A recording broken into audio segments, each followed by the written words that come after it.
are some of the most dangerous things in people's diet today that they need to be aware of and absolutely avoid at all costs? I hate to demonize food because I don't want to also open up this idea that if you just avoid these foods that everything's magically going to be better, because so many people come to me, they've already been doing paleo or autoimmune paleo, or they've been on a keto approach and they still feel like crap. So I'm hesitant to go into this too deep because I don't want the diet to be the number one focus of someone's journey, because then oftentimes it's not. It's like a foundation of the house. So before you decide what kind of windows you put in the house, you should probably have the foundation built before you think about windows. So diet's important, but I don't think it's a smoking gun. So that disclaimer being said, I would say gluten is number one, which everybody's probably already said gluten free and all of that, but maybe they don't discuss the mechanism. So why? Well, when it comes to autoimmune risk, when you have these what are called anti-gliadin IgA, this is a form of antibodies. Think of it like a special part of the military where they're looking for a particular bad guy. And because of what's called molecular mimicry, the body can go to attack these gluten molecules that you're eating.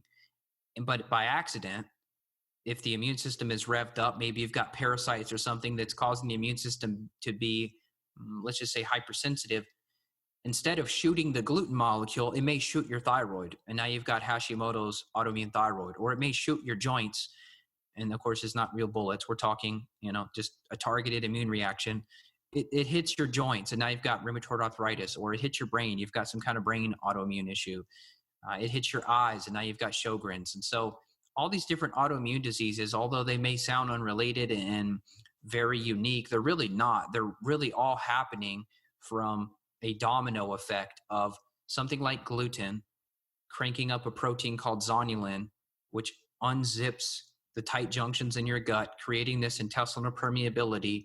Now drugs and undigested food particles and heavy metals and mold toxins get into the bloodstream. That irritates the immune system. The immune system tries to handle it, but it accidentally shoots the wrong tissue, the wrong organ, etc. That's how autoimmunity happens. And the same trigger could cause different diseases. So if you took two people and this guy was eating tons of gluten and at every meal and had gut infections, and this lady over here, same thing, for her, she could get Hashimoto's and he could get rheumatoid arthritis. So it doesn't have to be a unique trigger. The same triggers can cause 50 different outcomes, which is why it becomes easier as you do this 1,000 times, because you know to recognize these big triggers. And you could look at a case as a clinician and you could get overwhelmed and you could say, my God, how am I going to help this person whose outcome and symptomatology is totally different from this person over here? Well, if you're using a body system approach, meaning you're looking at gut, you're looking at urine for issues there, you're looking at someone's home, you fix things that you don't know that you can fix. So I've had times where I'm like, man, can I really help this person? But if we just kind of run them through the system of getting the data and then fixing what we see, magically XYZ symptom improves. And sometimes it's by accident. Why is it that gluten specifically can affect people in such a negative way and doesn't affect other people at all? I would argue it affects everyone. They may just say that it doesn't because they don't feel any immediate reaction. I did a podcast with a guy named Dr. Rodney Ford. He's a pediatric gastroenterologist, amazing guy. And he says that gluten-free is kind of a bad term because it just doesn't sound as important as gluten zero. So he tells people go on a gluten zero diet. But to those people that say, oh, I eat a sandwich or bread or pasta or whatever, I feel fine. If you probe those people, you may find they've got some mood issues. You may find they've got some energy problems. You may find they have skin issues. You may find that they have, irritability or joint pain or insomnia or depression. And so I would argue to those people that if we dig deep enough, the people that, quote, feel fine when they eat gluten, I bet you they don't feel fine in reality. And if you were to run labs on them and look at their gut barrier and check out that permeability, some people may go eat it and feel perfectly fine, but what's happening internally is the same. Whether or not you feel like you react to it, like some people could eat gluten and immediately get bloated or get a headache or a migraine or whatever. That's more of an immediate reaction.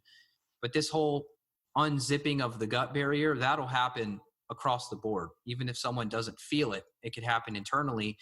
And then, of course, this whole leaky gut phenomenon sets the stage for an autoimmune disease to happen when the right trigger comes along, like a death of a family, or getting laid off because of the virus going on, or a divorce. Any big stressor can take that weakened immune barrier because of something like gluten, and then bang, and now you've got a real big issue. So it's sort of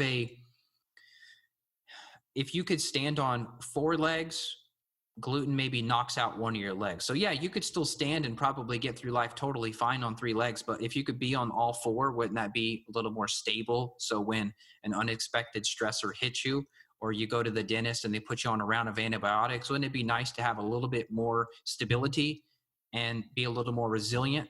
Versus if you're doing the gluten, you're like on 3 legs, or maybe you're on 2 legs, or maybe you're on 1 leg. And that's not just it. I mean, we could go into like nightshades, like peppers and tomatoes, and certain spices can be a problem for people. And of course, factory farm with antibiotics and hormones, everyone knows about that crap. So I hate to spend too much time on it, because I think if most people just go as 100% organic as they can, paleo template, farmers market, local veggies, I think you're going to do a lot of good.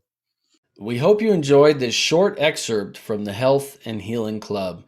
This entire video, including an in-depth discussion and thoughtful and inspiring questions and answers, is available inside the Health and Healing Club, along with hundreds of hours of premium and exclusive life-changing content, practices, and holistic, natural, and integrative solutions for health and healing. You can start your free trial today at healthandhealingclub.com.